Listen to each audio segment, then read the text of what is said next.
everybody, I'm Felisa, and this vlog, I'm trying to hurry up and get done before a child comes running in my house and just kills the mood. But anyway, here we go. So my disclaimer is that these, of course, are my observations, my perceptions, and my emotions, and they may or may not jive with yours, and that's cool. And I am not intending to present this as an end-all be-all or as the voice of authority, because of course, who is? However, I do feel comfortable with the information that I'm getting ready to share because I was forced to research it, and y'all will find out why. Anyway, here we go. So I was having a conversation on Facebook. A friend of mine posted a kind of a lengthy post about these allegations that have come out about Donald Trump and him groping, feeling on, penetrating, and otherwise doing lewd and disgusting things with people's genitalia when they ain't asked him to. And the fact that he has a history of these things. And so, of course, we were going back and forth about why this was occurring. In my opinion, that was not a watershed moment, at least not for me. He said some things on the political trail up to and including those remarks that he said about women that were just vile and disgusting, but whatever. Anyway, so, and again, this video is not to be about politics, because we by now should be either pro-Hillary, pro-Donald, or whomever else you're going to vote for in November. I don't know who at this point is undecided, but y'all need to get yourself together because we got to go to this ballot box in a matter of weeks. So, but the topic at hand was about the comments that he made, and let's be clear, I in no way, shape, or form am pleased nor thrilled about these remarks. I think that they're disgusting, they're vile, and again, like I said, they were not a watershed moment, but it definitely lends itself to rape culture and just the objectification of women's bodies. And if you've not been a woman, or if you've not been in those positions, then you probably don't understand why people are taking offense at that. However, you should understand that that's just not something that you should or be able to, y'all can't do that whether you got money or not. I was trying to find a politically correct way to say that. You just can't be going around grabbing people by the genitalia just because you have money and celebrity. That's disgusting. And that leads me to this conversation. So the conversation was that if women don't want to be treated that way, then you, meaning me, should have a conversation with women about just throwing themselves at rich men and not always going after rich men. Then this person said flat out that over 50% of American women want a rich man, to the extent that we pursue them.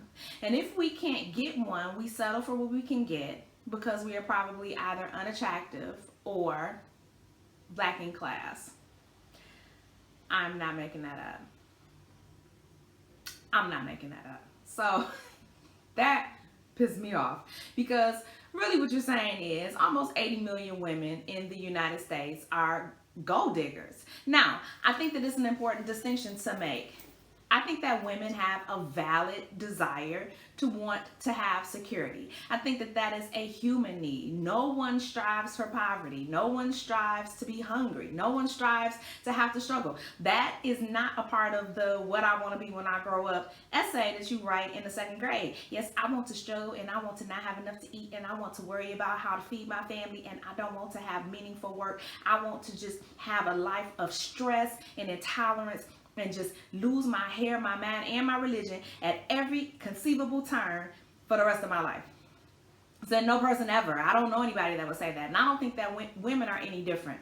I think that what is important to remember here is that up until probably the 1960s, women were encouraged to depend on their husbands. They were encouraged to allow the man to be the breadwinner. As a matter of fact, there were very few vocations that women were even directed into. I remember my mother telling me, who just turned 70 this year, that she was told that she could be either a teacher, a nurse, or a secretary. That was it. That was not a wide open career path for her. And she wanted to be a nurse, and she was unable to finish nursing school because she can't take body orders and vomit. So she was not doing well. So she did some other things. She did become a secretary, and she put food on the table by being a secretary. And I'm very thankful to her for that. But those were the career choices for women in the 60s and the 70s, and probably even before then. It was unheard of for women to really make their mark in careers. Very, very few women did that. So now we kind of fast forward to the 70s and 80s, and of course, women are finishing and completing college, their degrees, and record rates, especially among African American women, and going on to not just getting bachelor's degrees, but getting graduate degrees and even doctorate degrees, being able to match the earning power or even out earn men in a certain area or certain vocations. And so now the playing field is getting a little bit closer. Now, we still have this notion of a glass ceiling, and it's not even a notion, it is a thing. So we still have to bump our heads against the glass ceiling and shatter barriers and break down boundaries and things for that, in that regard. But for the average woman, for the woman that is in my circle, for the women that I associate myself with, there has never been a conversation of, girl, I'm about to go get him because he rich. That does not come up. As a matter of fact, for most of us, for the majority of us, I'm gonna even say for all of us, that is not a way that you impress us. When you lead with your Porsche, or your income power, or your resume and your pedigree, or all of that kind of stuff, that is a surefire way to turn us off, because we make our own money. That's just not impressive. Again, I want to stress strongly that that is not the same as desiring security. Security and wealth don't necessarily intersect. They don't necessarily correlate. We want men who are able to provide, yes. Who are able to take up some of the slack, yes. To alleviate some of the pressure of day-to-day operations, yes. To coexist peacefully and harmoniously with someone who can pitch in and help us where we fall short, and vice versa. There are also many women that I know that are the breadwinners for their homes, and you can argue all day about whether or not this is right, or whether this trend of role reversal is against biblical principles, or whatever, but it exists. And those people wind up trying to make it work the best way that they can. And men sometimes have to understand that this woman in this role is able to command far more of a salary than he is. And he is able to do some other things in other areas. It does not diminish his manhood, and it does not diminish his vital, the vital necessity of him being in that household and being with his children and being part of a family. There's a lot of negotiation that goes on with that. There's a lot of understanding and sacrifice that goes on with that as well. Now, my last point is this. Yes, you have women who are bound and determined to land a man that is of means. I am never going to dispute that those women exist. But baby, when I tell you that just like you have women who are insistent on riding in a Porsche and living on a yacht and having access to the finest things by any means necessary, you also got at this very moment, at any given time, at least 10, 15 people that you have come in contact with that got a man that's on the couch playing PlayStation as I speak, or who don't have a job, or who is incapable of holding a job. Maybe he can get one, but he can't keep one, and he's not providing, and he's lazy, and he doesn't have any ambition. And you are wondering to yourself, girl, why are you with this fool? Because she loves him, and there's nothing that you can do to make her leave. But my point is this.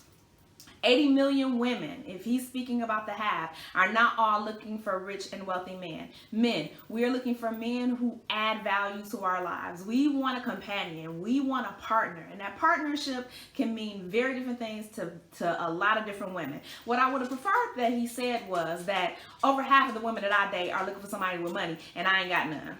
Because it definitely left us a bad taste in his mouth, because it came out all in his font and all in the exchange that we have. Now, the data that I wanted to cite is this. According to Pew Research, overwhelmingly, the participants that they surveyed for this research project suggested that men and women marry for love equally.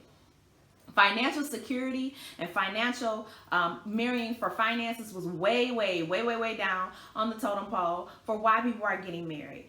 I think that says a lot. People are still looking for that romanticized love. Now, we can argue again all day whether or not that's accurate. I don't happen to believe in the concept of one soulmate, because if my soulmate is out there acting a fool and wilding out, and doing all kinds of things and wind up hurling himself off the cliff, then that means that I got to be by myself for the rest of my life, and I do not believe that the Holy Spirit will do that to me. So I think that there are many people that will be compatible for you, that you will be able to live a wonderful life with, and God presents it and you choose, and that's on you, and you need to choose wisely based upon the selection that you're given. But what I don't believe is that women are out here deliberately going after men with money and forcing themselves to love them on the back end. I'm not saying it doesn't happen, but I certainly don't believe that half of all American women are out here doing that nonsense. I just don't believe it. I think that the marital rates would be a lot higher. I think the divorce rate would be a lot lower, because if you had to marry for money, you're going to have to stay for money, because what you going to do, that's your income stream. And nobody quits a job